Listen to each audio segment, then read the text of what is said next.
बऱ्याच जणांना ही बासुंदी खाल्ल्यानंतर आवडणार नाही। तब्बल 80 किलोमीटर प्रवास करून आज मी फक्त बासुंदी खायला आलोय। या गावची बासुंदी ही GI टॅग आहे।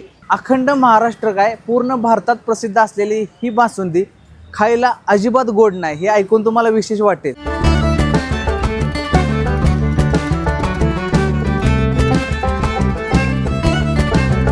आपण आलो आहोत दिलीप स्वीट मार्ट। 1965 पासून हे स्वीट मार्ट इथल्या लोकांच्या सेवेत आहेत। खूप लांबून लांबून लोक इथं बासुंदी खायला येतात। आपण बघणार आहोत नक्की बासुंदी ही वर्थ इट आहे का नाही। चला, अत्यंत साधा असा ॲम्बियन्स आहे।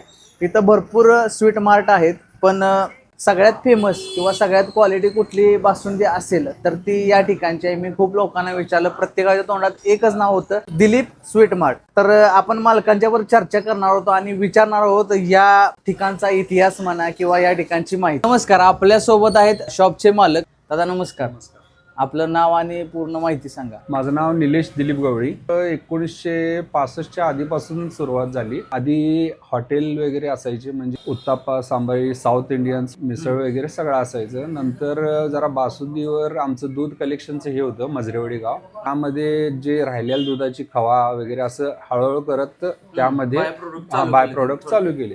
तर खवा बासुंदीच्या ह्याच्यावर जोर वाढल्यानंतर आम्ही नाश्ता वगैरे सगळा बंद केले आणि डायरेक्ट त्यांनी खवा बासुंदीच्या ह्याच्यावरच, म्हणजे स्वीटच्या ह्याच्यावरच जास्त लक्ष फोकस ठेवले। आणि बासुंदीला आपले GI टॅग, म्हणजे त्याच्या मागे कारण काय असं तुम्हाला वाटतं?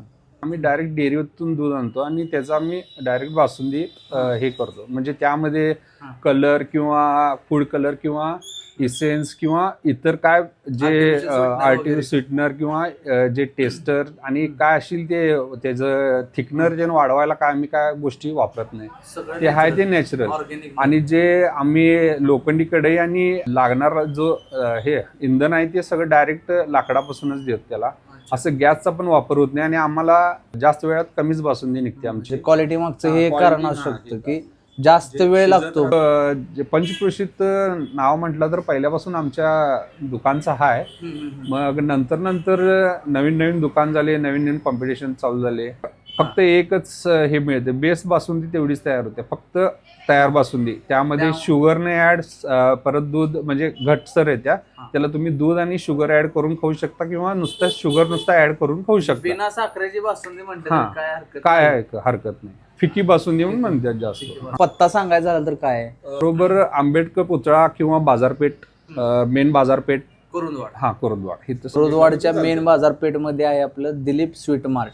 धन्यवाद दादा। आलेले आहेत दिलीप स्वीट मार्टचे एकदम स्पेशल प्रोडक्ट्स। त्यामध्ये मी घेतलेला आहे बासुंदी, कुंदा, पेढा आणि गुलाबजामुन। आणि आपण ट्राय करणार आहोत GI टॅग असलेली ही बासुंदी। बासुंदीची कन्सिस्टन्सी बघा किती मस्त आहे।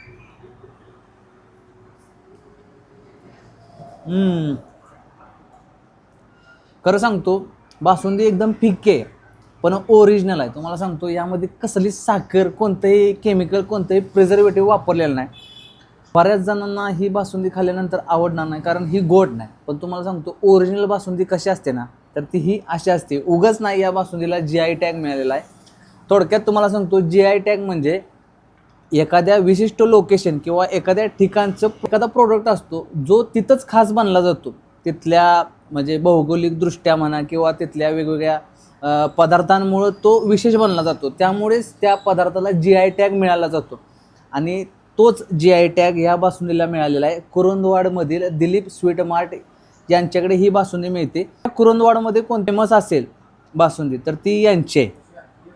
आणि बासुंदी खरंच मस्त आहे, खरपूस असा फ्लेवर येतोय आणि याची कन्सिस्टन्सी म्हणा किंवा थिकनेस म्हणा मला खरंच आवडला। एकदम घट्ट आहे आणि माझं मन राहीना झाले खायला।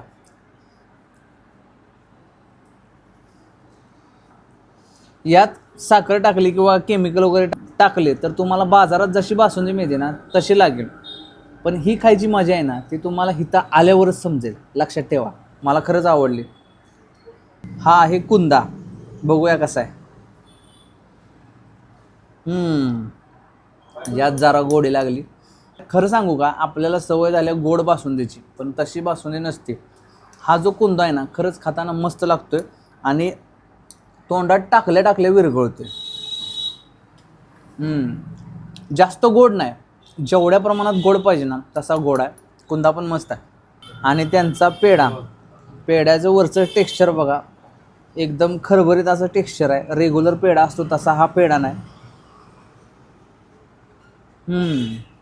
एकदम सॉफ्ट आहे खायला आणि तोंडात टाकल्या विरघळतोय. पेढा पण खरंच मस्त आहे. जास्त गोड नाही, म्हणजे तुम्हाला खरं सांगतो इथलं साखरेचं प्रमाण एकदम कमीत कमी आहे. त्यामुळं खायला पण चांगलं आहे आणि शरीराला पण चांगलं आहे. गुलाबजामुन सगळ्यात जास्त गोड हे आहे. आणि खरं सांगतो गुलाबजामुन ॲव्हरेज आहे, मला एवढं काय फार असं आवडलेलं नाही. पण हे जे तिन्ही पदार्थ आहेत ना टॉप नॉच आहेत. शेवटी एवढंच म्हणेन की दिलीप स्वीट मार्ट एक नंबर आहे. तुमच्या भागातील आयकॉनिक स्पॉट नक्की सांगा आणि कमेंट करून सांगा व्हिडिओ कसा वाटला. आणि सबस्क्राईब करायला विसरू नका आपल्या चॅनेलला फूड यात्री गणेश. धन्यवाद.